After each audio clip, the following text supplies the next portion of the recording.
so many people think of email as an afterthought. I'm going to put a lot of time into my reel for Facebook or my vlog or their podcast episode, right? They're going to put all this time and effort into creating that content. And then email is just a place that I push that out. Some of my emails I think of as my content source first, and then we can repurpose some of that into other places. I think it's super important that we build the backbone of our business on something we control. So in the past year or so, I've had a Facebook group with 85,000 members deleted overnight. Things change, and if you build your email list, you'll always have that as your backbone and a way to communicate with your readers, regardless of all this other stuff that's changing.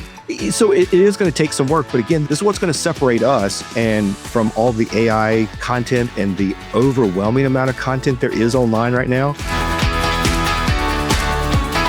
Today, I'm very excited to be joined by Paul Gowder. If you don't know who Paul is, he's an expert at developing communities via email. He's the founder of powwows.com, the leading online community for Native American arts and culture.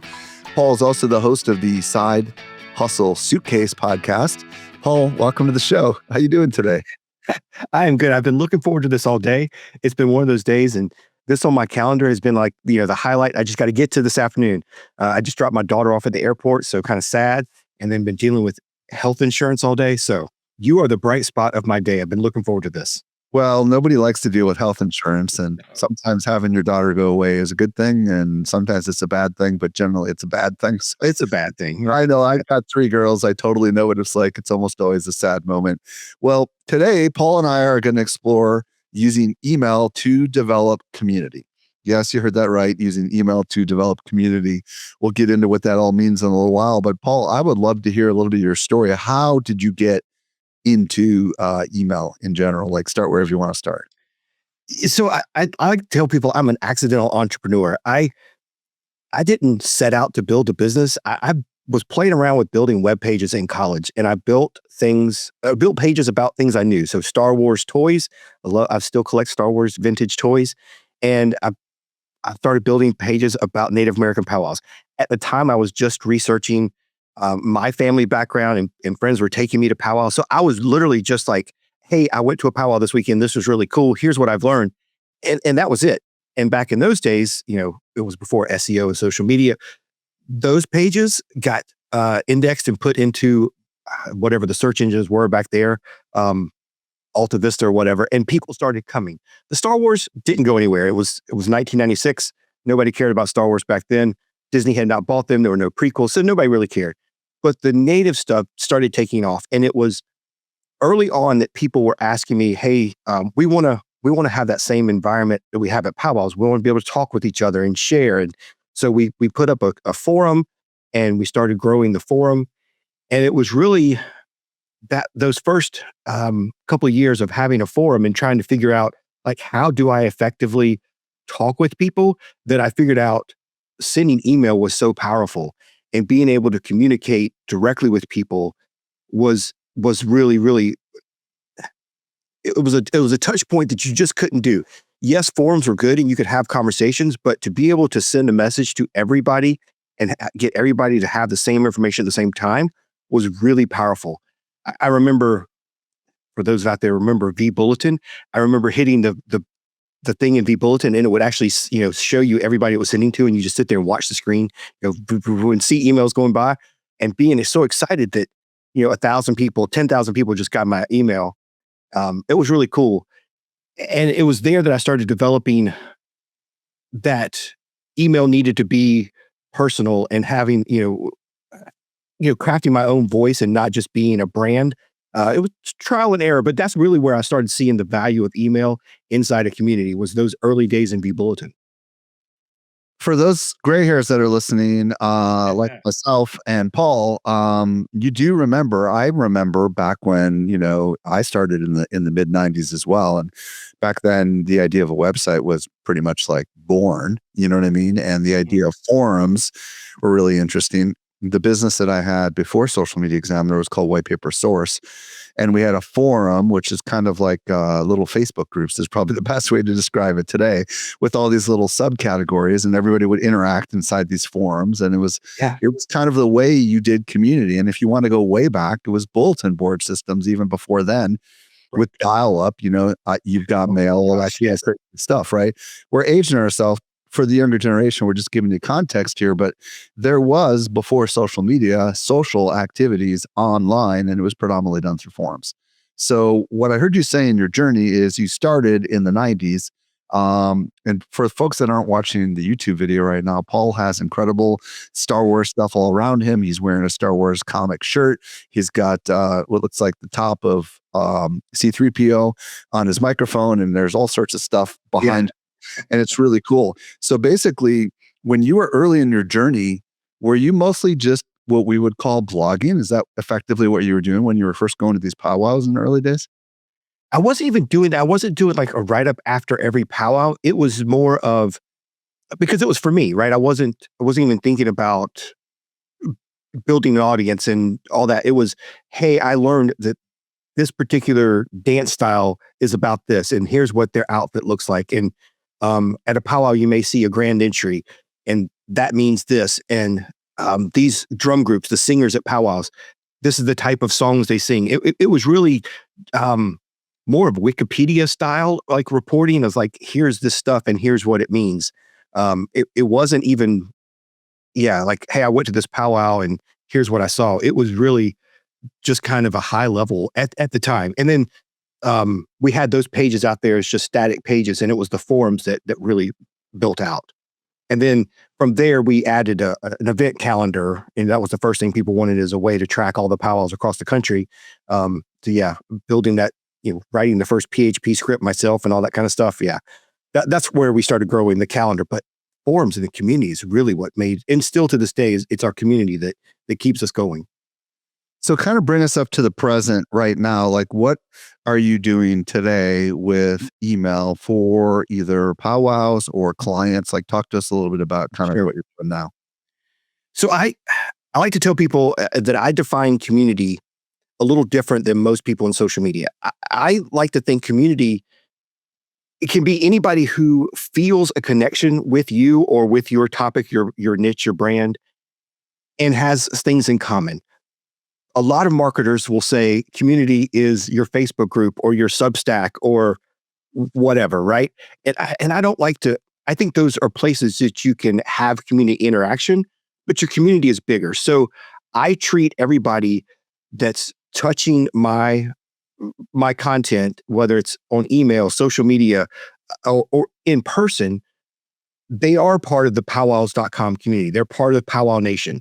And so I always try to think when I'm writing emails or anything, I'm thinking community first. So when I write emails, I am talking to them like I'm talking to them at a powwow. I'm saying I'm not trying to be a brand. And I'm telling personal stories and my personal experiences at the events and, what we did this week kind of thing. So, and I don't think a lot of people think about email that way. So many people think of email as an afterthought is, I'm going to put a lot of time into my reel for Facebook or my vlog or my blog, and they're going to write all this or their podcast episode, right? They're going to put all this time and effort into creating that content. And then email is just a place that I push that out and send everybody a link where some of my emails, I think of as my content source first, and then we can repurpose some of that into other places. Now we do a lot of, pushing out our content through email, but I'm always trying to think community first and really trying to have conversations. I work hard in my emails to get people to reply because I think that's the most valuable thing you can get is when people offer their time and reply to you and ask you a follow-up question or give you a comment. Then we can have relationships, and having a one-on-one relationship, that's the best thing we can do with our readers, I think. Love it. Okay, so we're going to break down kind of some of the fundamentals of how this all works and stuff. But before we do, I would just like you to answer this question. What are the benefits or the upside to building community with email? Said another way, when this is done really well, what does it unlock? Number one, things are going to change. You started back in the 90s with these bulletins and bullet boards. It's going to change. We have Facebook groups now and all these other things. It's going to change. Nothing on social media, nothing online is constant. But Our email list, we own and control. My friend Lou Mangello likes to say there's only two things in this world that we own and control in this whole digital world, and that's your podcast feed and your email list. And so I think it's super important that we build the backbone of our business on something we control. So in the past year or so, I've had a Facebook group with 85,000 members deleted overnight. Facebook, this was a couple years ago, changed and like deleted the whole podcast feature off of it. Lately, they've been changing the rules on how groups work. Things change. And if you build your email list, you'll always have that as your backbone and a way to communicate with your readers, regardless of all this other stuff that's changing. But then also, I mean, there's other benefits too. This is the only way that you can directly message your readers. We have a very active Facebook page, and I'm very thankful that we have a big Facebook page. But when I post something on there, I have no guarantee of who's going to see it. If 1% of my audience sees a particular message on Facebook, sometimes I'm doing great, right? If 10% see it, man, it's a dream day. But with email, if I'm doing good open rates, we're at 50 or 60% open rates, then a lot of people saw it, and it may sit in their message. They may not see it till next week, but I know they got the message. I love that. I can relate because we have almost 600,000 people that are following our Facebook page. And right. I can assure you that just a teeny little fragment, we're talking thousands, maybe tens of thousands, will ever see any of the posts that we make anymore. I love what you said here. Some of the key things I heard you say is, number one, this is the only thing that you really have control over. Number two, there's going to get, you kind of implied this, but there's going to be a much higher percentage of people that are going to receive your message than ever on a Facebook group. Now, I'll throw this out there because I know it's true and it's true that there are filters out there that are going to stop that email from maybe showing up in the primary inbox. Sure. It might go into spam or might go into promotion, but the fact of the matter is that the percentage that's going to get through is incrementally higher, which is really, really valuable if you want to be in front of an audience that reads email. And a lot of people do. So now my next question is, are there any important concepts that people need to be thinking about when it comes to developing communities via email? I love building that community feeling with building sequences. So that is, on Powells.com, we probably have, 20 different email sequences. And a sequence is just a series of emails that you build inside of your platform, whether it's Kit or Flowdesk or whatever else, that is delivered over a period of time, whether it's once an hour, once a day, once a week, whatever. So it's just a serialized piece of content that you're writing in emails. And I build these sequences. I'll start with topic-based sequences. So our most popular and probably most successful is a sequence that is what to expect at your first powwow. If you're new, you've never been, you're a little anxious about going to something like this, we have a free email series that walks you through the entire process.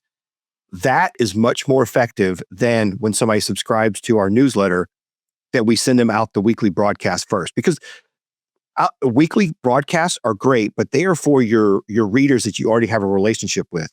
When you build a sequence, those are for new people, and that's how you build trust and relationship, deliver value, and then they're kind of bought in, and your weekly emails that you send out, your broadcast to everybody, will be much more effective once they kind of buy in and understand who you are. So that's the first way I like to build community, is by creating these sequences and doing several of these based on different topics and different questions. And it really does develop a much better relationship and buy-in from your reader. Love it. Okay. Talk to me a little bit about understanding who our audience is, maybe before we start crafting, and anything about like how we ought to maybe craft the mess, using our unique voice and stuff like that. Right. So over time, you have to start taking notice, but start thinking about what's the question that you're getting over and over again. For me, I was getting questions like, what is a grand entry? How do I find a powwow? What do I wear? What do I bring? Okay, start writing those down. There's an email series. Start figuring out if there's different groups of people. I work with a lot of people in the travel space, especially I'm a big Disney fan. So people in the Disney travel business. And they may have people coming to them wanting cruises or wanting a theme park or wanting a guided tour. So you can start kind of positioning your audience that way. Just look at the messages and the interactions you're getting, the comments you're getting on social media. You can kind of start breaking people down into buckets, and then you start getting to know what your audience is. And two, start thinking about their age, their demographics, and you can start kind of tailoring that to them. When I write these sequences, you need to develop the voice, and I think it needs to be you should try to write these emails in the way you speak. Not completely, right? You want to put a little bit more information, a little bit more formal into these than just a conversation with friends, but that's kind of how you need to think about it. These need to be conversational. Please don't send a message out that looks like an Amazon or a Best Buy or some brand with all the pictures and the layouts. These need to be text-based mostly. And that's, back to your point, that's what's going to help you get through those promotion tabs is when you're sending more text-based emails. And people are going to read those more readily. And then if we make it conversational and we kind of break it up into more scannable text, people do digest it easier. I wish that people did read, the vlogs that I spend or blogs I spend hours crafting a 5,000 word blog. I wish they read them, but they don't anymore. They're going to scan it. They're going to skim it. So write your emails in a way that people can digest it quickly. Love it. Okay. So a couple quick things that I heard you say. Number one is to make sure that you're writing in a way that sounds like a conversational style. Yes. And if you've been trained, folks, as a writer to write very formally, you can just pop it in your favorite AI tool and ask it to make it more conversational or to help it teach you what is it about your writing style that needs to change. Because AI is really good at taking something and kind of reformulating it in a little bit of a conversational way, and then you could format it a little bit.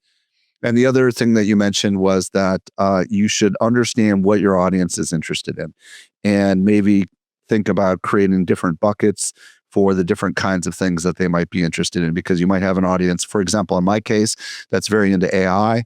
And then I've got another audience that's very into social and marketing. And there's overlap, but there's not always overlap. And it's important to kind of understand that. So earlier you mentioned the idea of putting a sequence or a series together.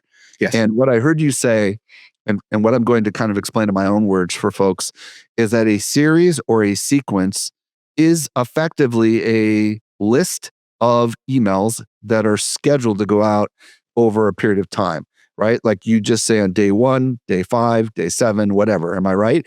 And then you can explain a little bit more about these series and how they work a little bit. And let's just kind of dig in a little deeper on that. And I will say too, as far as putting your emails into AI, I do that all the time. Don't take it word for word, but like my daughter tells me all the time that she says I write very direct, and a lot of times she'll actually call me or send me a message like, "Are you mad at me?" I'm like, "Why?" And she's like, "Well, you were the way you wrote that text." I'm like, I just said what I said," and she's like, "No, you need to read that again." So I do. I take what I write and put it in. As a dad, I can relate, and also as an employer, I can relate. So many people have been misunderstood because I'm just a quick to the point kind of guy. You know what I mean? Right. So yes, take your message and put it into something and tell it, please make this more conversational, make it more friendly. So let's talk about more about these sequences. I absolutely love these. There's several that we have, and I'll talk about them. But yeah, these are just, think about taking your content and breaking it up into chunks that you can tell a stories in a little bit across a longer period of time. Instead of trying to put everything into a single blog post or a single podcast, we can break our topic up into several chunks. I did this at a conference recently. I showed people that were kind of stuck on figuring out how to write their first sequence. So I took, again, going back to my friend Lou Mongello, I took one of his web pages and I put it into ChatGPT and I said, please create me a welcome sequence that explains what I do for people and break it up into 5 emails. And it spit it out beautifully. It was great. So, look at your content and figure out how you can break it up into pieces. I like to do the what to expect at your first powwow. I like to do that and tell people in the first email, hey, look, I'm over the next 7 days, I'm going to send you a message. It's going to be once a day, and I'm going to take you through all of the things you need to know about going to your first powwow. And then from there, we'll kind of work through it.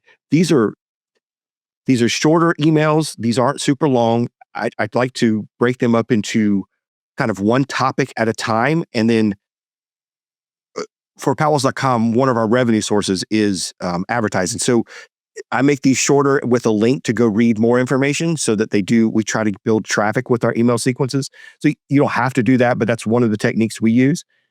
But you want to be, as short as possible, give them information, and then the next day you can move on to the next topic. So again, if I go back to my Disney example, like if you're planning for your first cruise, maybe the first day is here's what to pack. Number 2 is like, here's what to expect on your first day. Here's how you check into a cruise.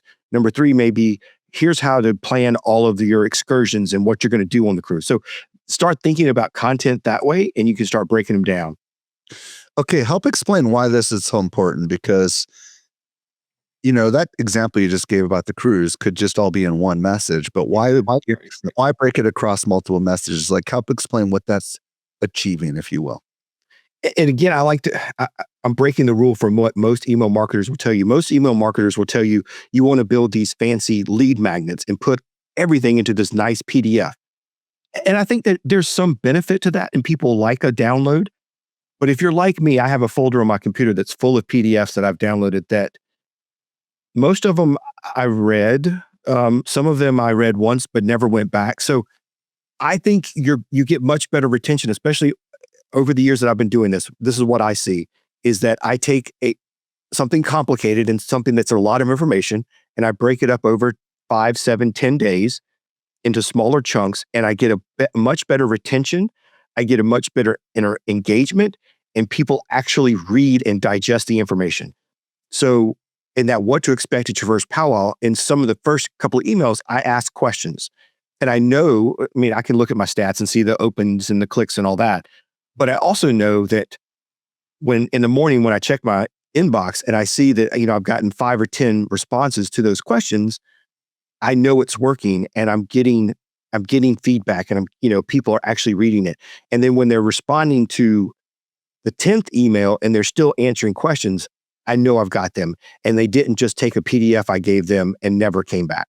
So I know that I'm actually getting them, and they're continuing to read the message. It is a much better way to build that trust and that relationship that, we're in the relationship business, right? If you're not trying to establish these one-on-one relationships, you're missing big opportunities. It's not just about shouting and shoving information in front of people. You have to find ways to actually get them to read and engage. Well, there is another benefit also to doing it the way that you're doing it, which is dividing it up into multiple messages, is that the AI systems are watching. Like, Yes. The email systems like Google, Microsoft, they're watching to see if you're opening and or clicking on these emails, because that's called an engagement metric. Just like on social media, if people engage with your posts, they'll probably see more posts from you. It's exactly true the same with email. Like if they, mean Google or Microsoft, see that there are actively people engaging with your message, they're going to show that person your next message, and it's going to increase the likelihood that your future messages are going to get into the inbox, which is something kind of really, really important. Now, let's see here. So what about like giving us some places where we can come up with concepts and ideas? You already mentioned, do you have a lead magnet? And you kind of inferred that you can take that lead magnet and divide it up into a series of emails. But let's just talk about some other places where we can come up with ideas to come up with a series, if you will. So another one of my favorite series is on Thursdays, we have what we call our Throwback Thursday. It is a sequence, but people on my list don't know that it's a sequence. They just think that I write these every Thursday, which is fine. And all it is we've been writing content on Powells.com for 20 years or more. This is our 30th anniversary, actually. And we have a ton of content. So every Thursday, I send in a message, and at the beginning of the year, we write these out. But here's what the message says. It's, hey, we have a piece of content. Let's say it's, we have, here's an article we wrote about the Choctaw Cultural Center in Durant, Oklahoma. And I think you would really like this. And if you ever travel to Oklahoma, you want to visit this, here's why. Here's some of the things they have with a link. And it's that simple. That sequence is fantastic for building engagement, building traffic and all that. But people also look forward to it. And because people don't necessarily go through your entire website. This is a way for me to take some of our best content and make sure that new readers see it. I've also used this with podcasters. So anybody who has more than 10 episodes, this is something you want to think about. Your best podcast may be episode 5, but You're 700 and something. So I've done yeah, work. exactly, right? So you probably know from looking at your stats and hearing from people what your top 10, top 20 podcasts are. Somebody who subscribes to your podcast in your email tomorrow may never go back and listen to those episodes. So why not create an email sequence that you send out, whether it, podcast Monday or throwback Thursday, whatever, and you highlight those episodes? It's a great way to make sure that every listener gets the best episodes. So that's another way you can do it if you're a podcaster or if you're a YouTuber, whatever. Take your old content and put it into one of these sequences. It works so well. No, the key is it's going to have to be evergreen, right? I mean, Oh yeah, for sure. make sure that this is something that doesn't go out of date, right? That's the challenge that I face. So much of the stuff that we do is so constrained by the constantly changing industry that we're in. Right. But a lot of people that are listening are still getting asked the same questions all the time, as you mentioned earlier, or people are interested in certain kinds of things that are timeless, and that's all great context for stuff that you could use over and over again. All right, I love it. I want to get into how we get people into the series, but before I do that, just out of curiosity, like how big should a series be? Because that's a big question. Like it sounds like you've got some that are all over the place, right? Oh yeah. So the Throwback Thursday is 52 weeks. We send it out every week, and at the beginning of the year, I'm working on it now. And I have a VA that helps me. We'll come up with a list of the 52 posts that we're going to cover this year, and we'll write those out. So that's 52. My What to Expect at Your First Powwow. The first time I wrote that sequence, it was probably 7 messages. It's now maybe up to 13 or 14, which is another great thing about these series is they're not set in stone. You can edit them over time as you add more content or things change. You can go back and edit these. It's not set in stone like a PDF that you did, and it's very tough to change. But I have other sequences that are maybe 2 emails. It's because it's a very specific question, and I can answer it in 2 emails and be done, and then I move them on to something else. So it just depends. We have another one that we did just for Native American Heritage Month, and it was 60 emails delivered over the course of 2 months. So it depends. We have them all variety sizes, and again, they don't have to stay the same. Keep looking at them, keep editing them, and who knows what you'll build. But yeah, we have them. How often are you sending these messages? A good question. So for something like What to Expect at Your First Powwow, it's once a day. And I do tell people in the first one, like, here's what to expect. You're going to get these over the next 7 or 10 days. Then other ones, like we have, after you finish What to Expect at Your First Powwow, you're then put into another series that's just a general, let me get you acquainted with who we are at powwows.com and the resources that we have and we can offer you. That one is once a week. And then even after the first 4 or 5 messages, it kind of goes to once a month.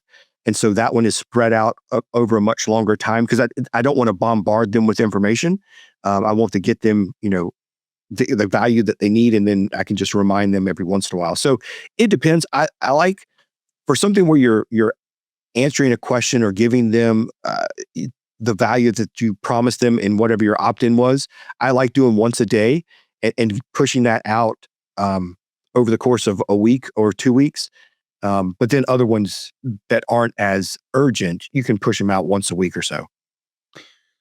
For folks that are really savvy, you probably already connected the dots that this strategy of reusing some of your older content in email series could also be used in social. Yeah. You could take this Throwback Thursday stuff and you could every Thursday post something on the social platforms, couldn't you? I mean, have you even caught up with that, Paul? For sure. Yeah, we're doing that. And, I was talking about our Facebook page is pretty active. I think we're 1.6 million right now. So we're posting a lot of that. We're probably posting 15 to 20 times a day. Wow. So we're doing a lot of that kind of content, resurfacing old stuff. Okay. So to the question I hinted at earlier, how the heck do you actually get anybody into a sequence, right? Because Yeah, in your case, you've got a bunch of sequences. You've kind of hinted. You've got Throwback Thursday. You've got what to know about a powwow or how to get started with powwows. And then you've probably got a whole bunch of others. So now the logical question is like, what's the top of the funnel, or what's the way that they get into these series in the first place? Yeah, great question. So there's several different ways. My favorite, though, is I use a plugin from Mediavine called Grow. I think it's grow.me. And what it does is, I mean, we've all built like, email opt-ins, right? It's a free plugin that puts an email opt-in in the middle of your WordPress article. And so as people are scrolling, this opt-in form will pop up and kind of highlight itself. It's a really, really cool tool. What's even better is that if you're a WordPress user, you can do it based on your WordPress category. So you can have a different opt-in for, going back to my Disney example, for cruises, for theme parks, for all-inclusives. Each one of those can be a different opt-in.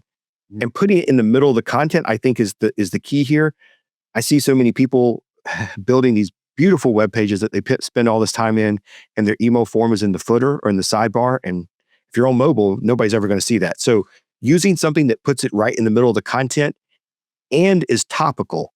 So for us, like on pages where people are asking questions about tribal enrollment, tracing their heritage, those kind of things, I have one that displays and says, hey, by the way, we have a step-by-step instruction on how to trace your family history.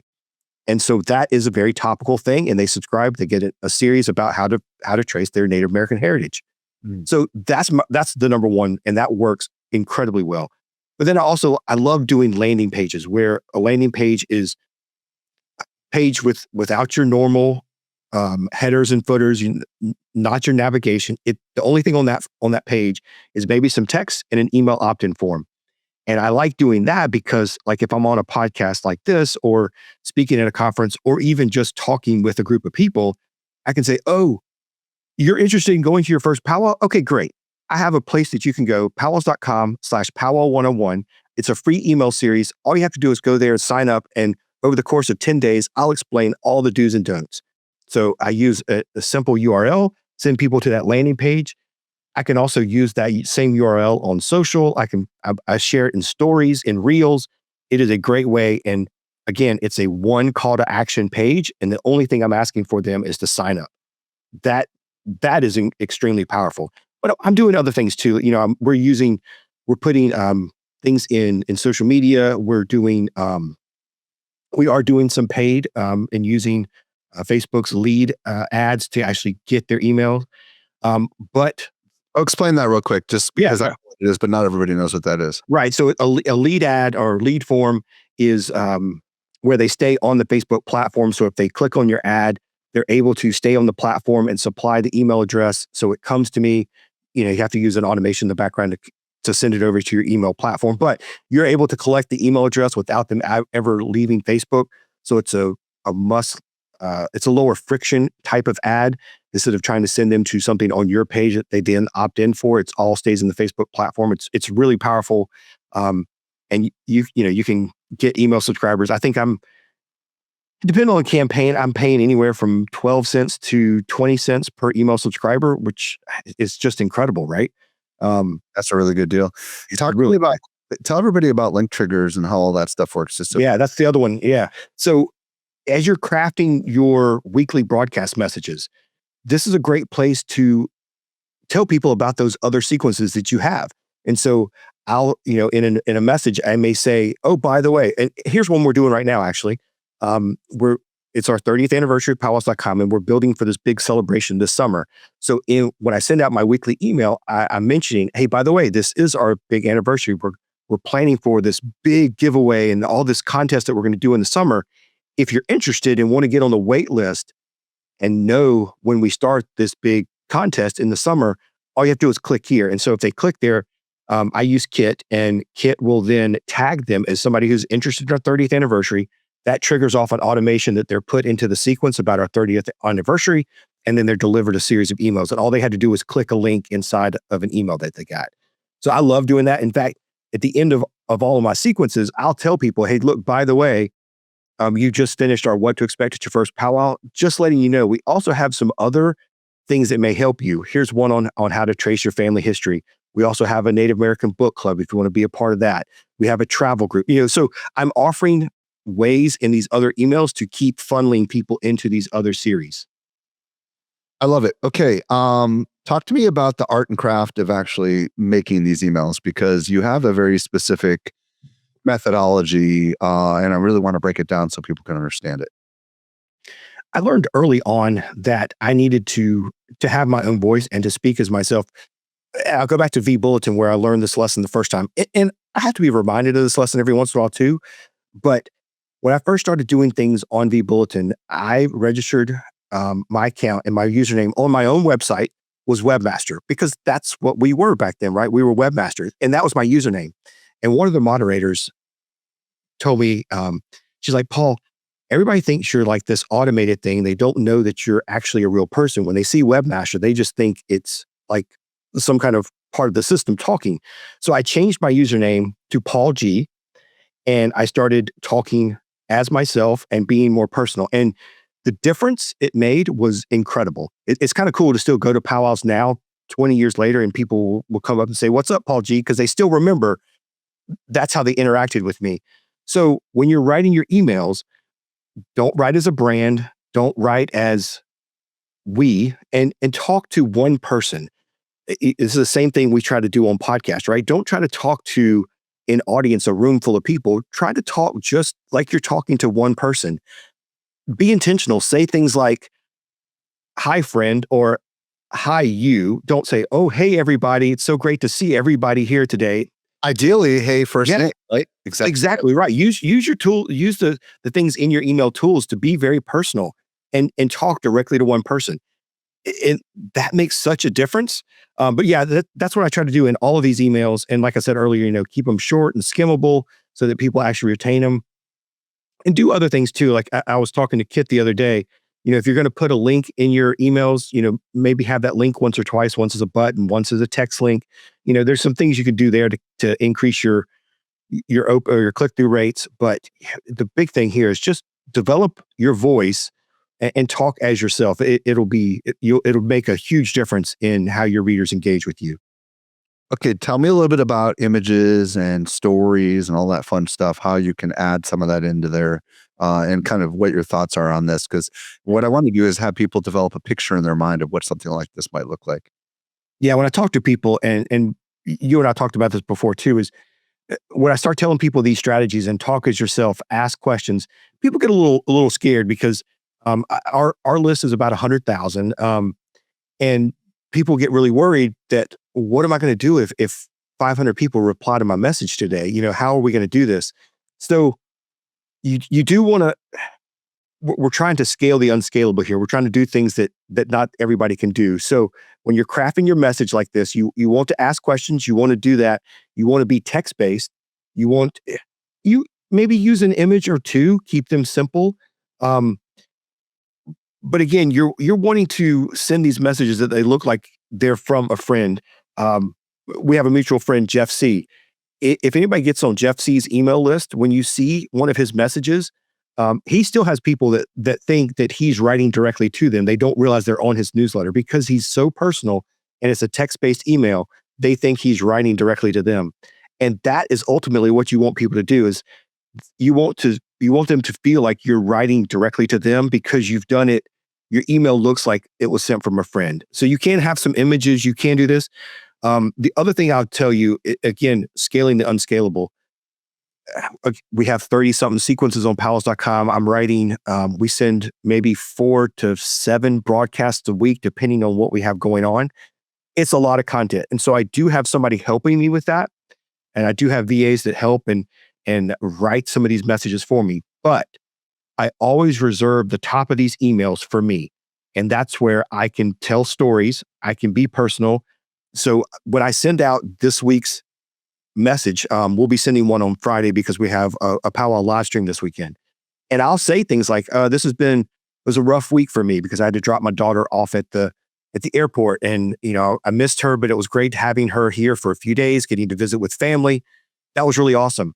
But I'm excited that this weekend we're going to be able to bring you this live stream. So I'm going to tell those stories and be very personal in those emails, even though the rest of it is kind of here's what's going on at powwows.com. Here's the links. Here's the latest podcast. Here's the latest article. And those are all written by the virtual assistant.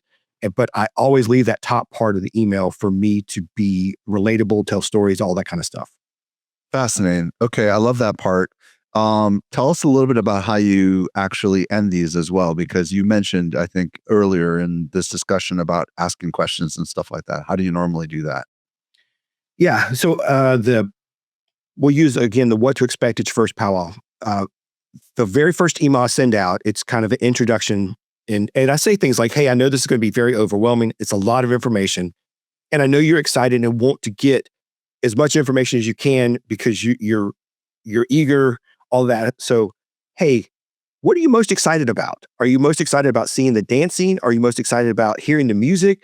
Or is it the food and the crafts that you're more excited about?" It's a really simple question. And that is, like I said earlier, every morning, I know if I have 5 or 10 or 20 that I know people subscribed yesterday and they read the message. And so, yes, I use, some automations to help me respond to those quickly. And, a little canned response so that I can scale the unscalable kind of thing, right? But it's a really cool measure. To me, that's better than seeing open rates is seeing the replies in my inbox every morning and knowing that, hey, it was effective. So I do like ending most of these sequence emails with a question. Another great one, and it's helping in our open rate and our deliverability. We keep talking about not showing up in that promotions tab. In my weekly broadcast, one of the things I've started doing is at the very bottom, I'll add a trivia question. And I'll say something like, "Hey, by the way, here's a trivia question. Everybody who gets the answer right, I'll put you in a drawing and I'll select one person to win. We just got new stickers in, right? So maybe I'll give a sticker away or something, right?" So yeah, that's a really great way, and it rewards your loyal readers because they're reading all the way to the bottom. And if you train them, they'll start reading to the bottom every time because they're looking for that trivia question.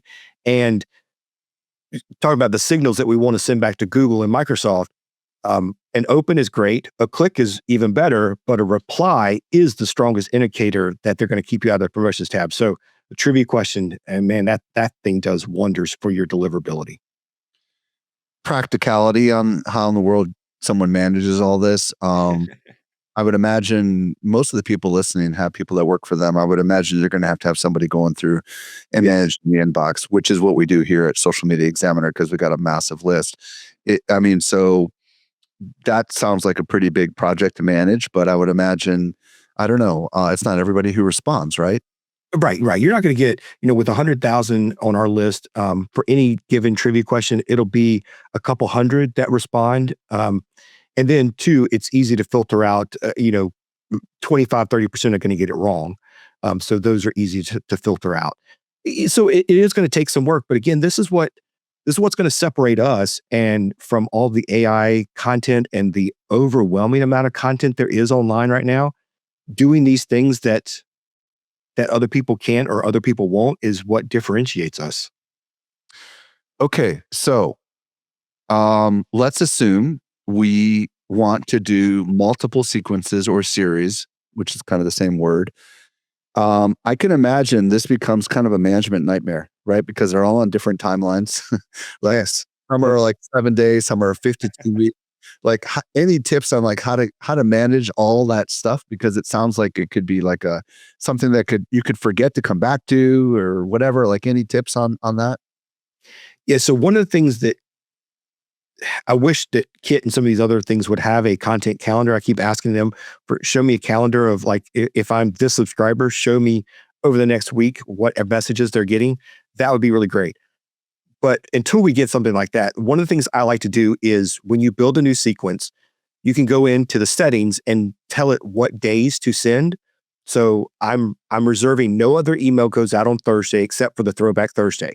So I know that regardless of whatever series they're on, they're only going to get that one message on Thursday. I also do that what to expect at your first powwow. You're not going to get one of our weekly broadcast messages until you've completed that. So I know that they're not going to be on email 2 and all of a sudden get the weekly broadcast, right? So those are kind of things you need to plan out ahead of time and think about so that you don't end up with a user getting 5 emails on one day because everything's stomped on top of each other. And it still happens. I had somebody message me last week and it's like, "Hey, I got 3 emails from you today. What in the world happened?" So I do have an automated response that kind of says, "Okay, by the way, here is our schedule of when we send emails. Here's if you're in some of our automations or our series sequences, you may get more than one, but that'll be temporary." So I do have something prepared for when people do get that. But that's kind of one way I like to reserve days, and then to keep them out of the main broadcast until they completed something. Yeah, and there's a lot of wisdom in that. Almost every email we use Drip. You can, Mhm. you can just say on your main broadcast, send to everybody except the people that are in this series, right? Or except the Exactly. people that have this tag, like maybe they're new and you don't want to do any promotion to them for the first X number of days. But that's where you have to like put on your thinking cap and start to think about like what are all the sequences and all the possible scenarios that people are in. And if you have a lot of these things, you really do need to think this through, or you're going to end up having people that are going to get really confused and frustrated. Yes. Yes. Paul, we have just scratched the surface of these the idea of building community with email. If folks are interested in learning more about you or checking out your various businesses, number one, where can they connect with you on the socials? And then number two, where do you want to send them if they want to learn more about you? So first of all, powwows are open to everybody. I'd love for people to come check out more about Native American powwows. I mentioned it before, but powwows.com/powwow101 will get you all that. If you're interested in more of what I do as far as building community and building email marketing, my website is paulgowder.com. And I do have, again, I have to promote my email sequence, right? If you want to see some of the email tools I use to have built this email list to 100,000 and manage it, go to paulgowder.com/email tools. Paul, thank you so much for sharing your insights and wisdom with Yeah. us. Thank you, man. I've been looking forward to this again. This was the highlight of my day. So thanks for the time. Hey, just for the for the notes for the team, do you want us to link to any particular social platform? Because you didn't mention which social platform.